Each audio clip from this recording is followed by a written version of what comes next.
जो पूर्व मुख्यमंत्री है, वर्तमान मुख्यमंत्री है, और केंद्र सरकार का माननीय मोदी जी का, गृह मंत्री अमित शाह जी का और जेपी नड्डा जी का, और ख़ास तौर पे बलदेव तोमर जी, जिन्होंने इस मुहिम को सिरे चढ़ाने में बहुत प्रयास किया, बहुत ही सराहनीय कार्य किया। इसके लिए हम सबका धन्यवाद करते हैं। और साथ ही अपने जो हमारे ओबीसी के जो अधिकार हैं, हम चाहेंगे कि पूर्व सरकार भी और वर्तमान सरकार भी जो हमारे जो अधिकार थे, हम उससे वंचित ना हो। हमें वो अधिकार हाटी के इस मुहिम में जो है, हाटी के साथ हम जब साथ थे, तो हम चाहेंगे कि हमारे साथ जो हमारा गिरिपार का सारा समाज है वो इसमें हमारा भी साथ दें, और जो हमारे ओबीसी के अधिकार थे वो हमें निरंतर जैसे थे वैसे एज इट इज बरकरार रहें।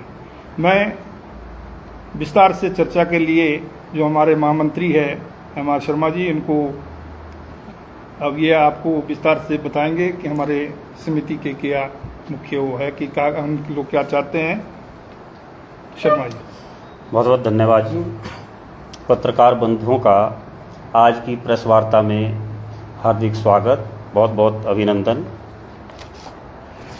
आज यहाँ पर गिरिपार हाटी अन्य पिछड़ा वर्ग संरक्षण समिति की बैठक बुलाई गई। ये गिरिपार हाटी अन्य पिछड़ा वर्ग संरक्षण समिति एक रजिस्टर्ड संस्था है, जो कि जिसकी पंजीकरण संख्या HPCD 13261 है।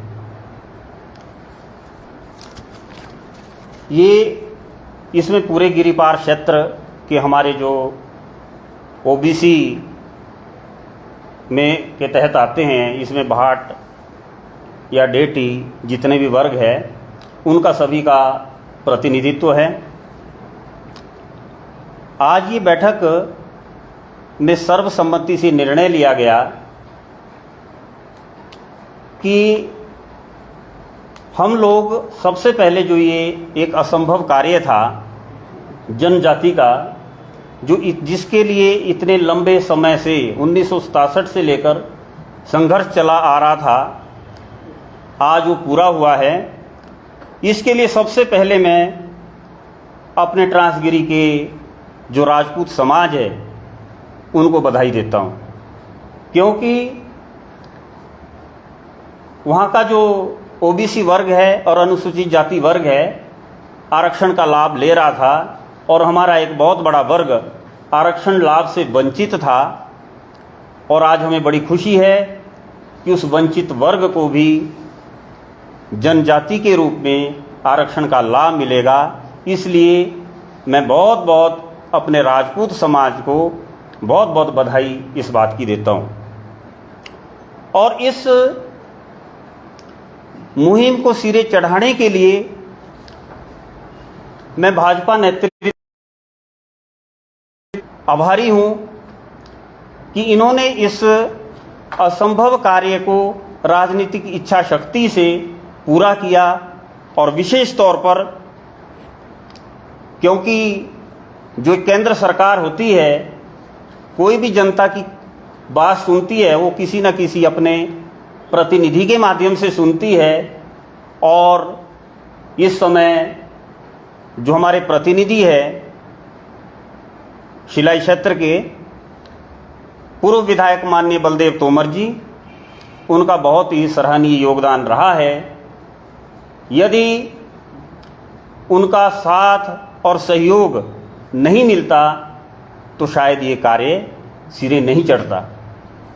किस तरीके से केंद्र सरकार से या माननीय पूर्व मुख्यमंत्री जयराम जी से उन्होंने किस प्रकार से इस कार्य को अंजाम दिया, ये एक उनकी कार्यशैली की प्रशंसा की जानी चाहिए। इसलिए हम उनका भी बहुत बड़ा आभार व्यक्त करते हैं। अब बात आती है कि हमारे जो ओबीसी समाज है उनके लिए बात उठती है कि जब ये आंदोलन चल रहा था तो हम लोग चाहते थे कि ओबीसी के हित भी सुरक्षित रहे। अब उसके पीछे कुछ कारण थे। उसके पीछे ये कारण थे कि हम सबसे पहले तो जैसे उस समय हमारे जो अनुसूचित भाई है उन्होंने विरोध व्यक्त किया, लेकिन हमने किसी भी प्रकार का विरोध प्रदर्शन नहीं किया, हमने किसी भी प्रकार का कोई लीगल एक्शन नहीं लिया, हमने इसका किसी भी प्रकार का कोई जो है ना, हमारा पूरा सहयोग रहा। हमारे भी जो है समाज के बहुत सारे लोग और जो केंद्रीय हाटी समिति से लेकर हमारी जो है तहसील इकाइयों तक उसमें बराबर हिस्सा लिया।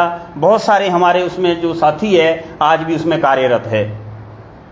लेकिन फिर भी पिछले 15-20 वर्षों से जो परिणाम हमारे सामने आए ओबीसी आरक्षण के रूप में, हमने उसको परखा है। उसको देखते हुए हमारा ओबीसी समाज जो है ओबीसी के लाभ भी बरकरार रखना चाहता है। हमने उस वक्त इसलिए विरोध नहीं किया, यदि हम भी विरोध करते, अनुसूचित जाति समाज पहले ही विरोध कर रहा था, फिर ओबीसी समाज भी सड़क में उतर जाता, तो शायद राजनीतिक इच्छा शक्ति कहीं पैदा नहीं होती। कहीं ना कहीं राजनीति को इसमें दखल देना मुश्किल हो जाता और इस मैटर को केंद्र सरकार के सामने पुटअप करने में, शायद कोई राजनीतिक निर्णय लेने में बहुत बड़ी दुविधा पैदा हो जाती। और उससे क्या होता कि हमारा एक जो बहुत बड़ा वर्ग है वो आरक्षण लाभ से वंचित रह जाता, जिनके साथ हमारा चोली दामन का रिश्ता है और जिनके साथ हमारे भावनात्मक संबंध है, पारिवारिक संबंध है। हम ये नहीं चाहते थे कि उनके कार्य में किसी प्रकार का व्यवधान पड़े। पहला कारण ये था कि कुछ लोग बोलते हैं कि जी आप अब चाहते हैं, उस समय विरोध क्यों नहीं किया, उस समय सड़कों में क्यों नहीं उतरे। उसका सबसे पहला कारण जो था वो यही कारण था, हम नहीं चाहते थे कि जो हक है वो हमारा एक बहुत बड़ा वर्ग इस हक से वंचित रहे। और दूसरा जो कारण है, इसके दो ही कारण थे जो हमने विरोध नहीं किया। दूसरा जो कारण था कि जब हमने ये बात, जब ये सिरे चढ़ रहा था कार्य और इस बात पर पूरी इसमें जो है वो मार्च में जब पंजीकृत हुआ और इसके कुछ स्कोप बने कि ये काम बनेगा, उसके बाद ओबीसी समाज ने भी इस पर अपने ओबीसी आरक्षण पर मंथन करना शुरू कर दिया। अब उस मंथन करने के बाद हमने भी अपनी बात माननीय बलदेव तोमर जी के आगे रखी और उन्होंने आश्वासन दिया कि हम आरक्षण ले नहीं रहे हैं, आपको आरक्षण दे रहे हैं। आपके जनजाति के साथ साथ ओबीसी के हित भी बरकरार रहेंगे। अब ऐसा आश्वासन मिलने के बाद हमारे समाज ने अपनी अपनी विचारधारा के आधार पर दोनों ही राजनीतिक दलों का समर्थन चुनाव में किया। यदि तोमर साहब ये आश्वासन नहीं देते तो हो सकता था कि हमारा समाज पूर्ण रूप से उनके खिलाफ होता, लेकिन हमारा समाज जितना कांग्रेस पार्टी के साथ था, जो विचारधारा भाजपा से जो लोग जुड़े थे या माननीय तोमर साहब के साथ जुड़े थे, वो लोग भी उनके साथ चुनाव में खड़े रहे इस आश्वासन के साथ कि हमारे हित सुरक्षित रहेंगे। अब इस आश्वासन के साथ हम पूरी तरीके से आश्वस्त है कि जब जिन्होंने ये इतना बड़ा असंभव कार्य को जनजाति का एक बहुत बड़ा तोहफा क्षेत्र को दिया है, तो ये कार्य भी उनके लिए बहुत बड़ा नहीं है। ये भी एक उनके लिए मैं कहूँगा एक बहुत छोटा सा कार्य है। वो जनजाति के साथ साथ जो हमारे हित हैं वो भी सुरक्षित रखेंगे, ऐसी जो हमारी है वो धारणा है।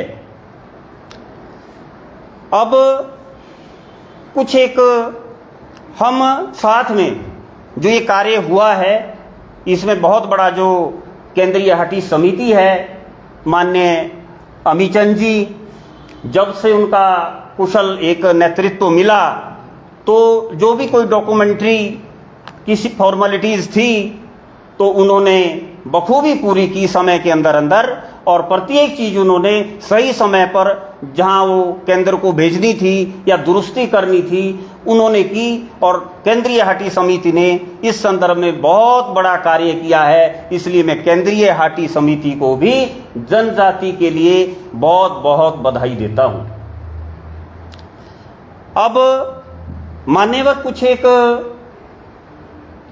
प्रेस कॉन्फ्रेंस के माध्यम से या सोशल मीडिया के माध्यम से कुछ इस प्रकार के जो है वो सुनने को बातें मिलती है कि ओबीसी के घाटे गिनाने शुरू कर देते कि ओबीसी में बहुत सारे नुकसान हैं। जो ये बातें हैं हमें किसी भी किस तरह से स्वीकार नहीं है। ये बातें हमें इसलिए स्वीकार नहीं है कि ओबीसी का जो आरक्षण है क्लास 3 और 4 के लिए वो 18% है, और जो जनजाति आरक्षण है क्लास 3 और 4 के लिए वो मात्र 5% है।